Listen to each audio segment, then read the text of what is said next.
Now, if you're struggling to fall pregnant, it's a problem and it's facing more and more couples, with 1 in 25 babies now born through IVF. So it's becoming a more viable option for women out there. And one of Hollywood's leading infertility experts is in Australia to share his expertise. Dr. Shahin Ghadir joins us now. A very good morning to you. Good morning. Before I want to get into the intricacies of IVF and how it works, I wanted to ask you, because there are a number of tips, or I guess wives' tales out there, on how to increase your chances of falling pregnant. And I was wondering if you could help us decipher the myths from the facts. Absolutely. Because there's many of them out there. Well, let's start with the idea if you take prenatal vitamins that it improves your chances of falling pregnant.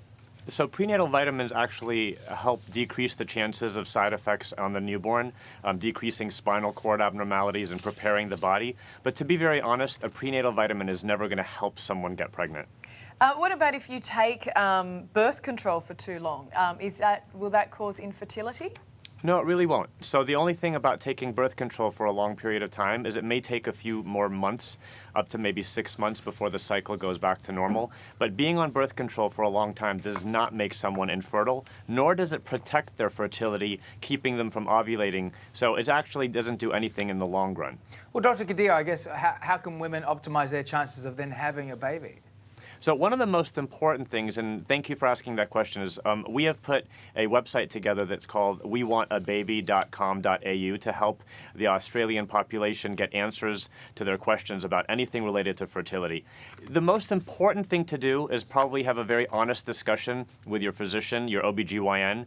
There are certain tests to do. There's a very important blood test called the AMH, anti-Müllerian hormone. It's a simple blood test that can be done on any day of the month. If the level comes up high, the female has a lot of eggs. If the level comes out low, the patient has a very low level of eggs. I think doing a test like this on an annual basis, maybe starting at around the age of 30, understanding where you lie, it can be a very important hormone to let you know that if you need to move a little faster or if things are just looking fine. So are you saying that 30 is a good age to start thinking about going through IVF?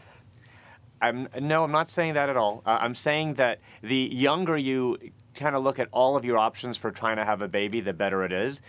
We can't really get many 20-year-olds or people in their 20s to go and do fertility testing.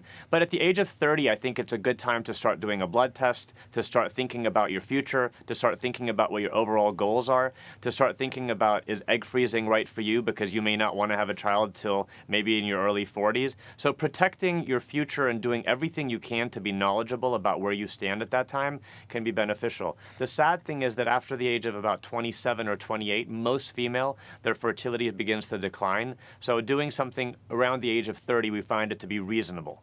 So, Dr. Ghadir, I think there's IVF has been around for such a long time now, and I think it's become sort of, where it was something that people never went to before, it's become far more normalised, and technology is advancing even further now. People can actually choose their gender through IVF. Is this something that's come across your desk, and do you think it's safe and indeed ethical? So I think that what we call family balancing, which involves doing IVF with genetic testing, in my opinion, is very ethical, and to be very honest, can allow someone to have the healthiest offspring. When we do the IVF, we're able to check for all 46 chromosomes of the fetus, and we're able to know that the embryo has genetics that are normal and will allow for growth to become into a normal human being.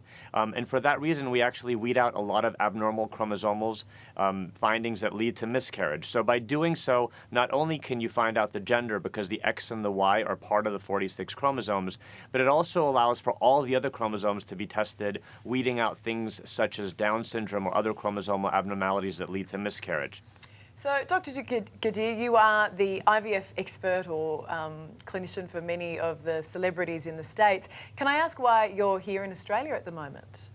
So we are very proud to have launched the website wewantababy.com.au this week. And actually today, I'm going to be one of the lecturers at a gigantic surrogacy conference in Melbourne. Surrogacy, as you know, in Australia is very limited, can be done in an altruistic fashion. But in the United States, when it comes to the point of surrogacy, many people, such as our gay couples, our older females, or patients that have uterine problems, are allowed to use surrogacy, and we help them do so. So I'm very proud to be speaking at this conference today in Melbourne, and hopefully helping a lot of people in the future have babies that otherwise couldn't. All right, Dr. Ghadir, it's great to have you in the country, and thank you for your time this morning. Thank you so much. Still to come, the knock-on effect of James Packer's decision